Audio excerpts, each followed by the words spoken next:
করেন সেটা হয় গুড না ব্যাড। গর্জাস প্রোডাক্ট কিন্তু জানেন কি করে ট্যাকলটা দিতে হয়। ফিগার একটু ওয়েট করছেন, ফিগারকে ড্যামেজ স্টার্ট করবেন, ফিগার নিচে পড়ে কিন্তু হেলথ লো করবেন। বাট এই মধ্যে ফোরাক তিনি কিন্তু তার কাজের কাজগুলো চালাচ্ছেন, কিন্তু মাত্র হেলথ লো হয়নি গর্জাস প্রো। এবার কিন্তু কিছুটা পিছিয়ে যেতেই পারেন গ্রেট হক। ফিগার কিন্তু সাইড চেঞ্জ করে ফেলেছেন বাংলাদেশ।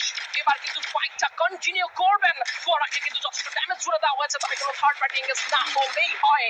এই মিল কত বড় একটা স্টেটমেন্ট, কত বড় একটা ড্রপ পয়েন্ট টিম গ্রেট হকদের জন্য। কত বিগ ম্যাচ এখান থেকে বেরিয়েছে, কত বড় চ্যাম্পিয়ন টাইটেল এখান থেকে এসেছে। ফ্রি ফায়ার ই-স্পোর্টস বাংলাদেশের সিনারিও গ্রেট হকদের জন্য এটা সবথেকে big start. Blade it down, Blade it back to Atlas.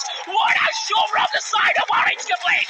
And let's see, Blade it out into the customer over situation. No way.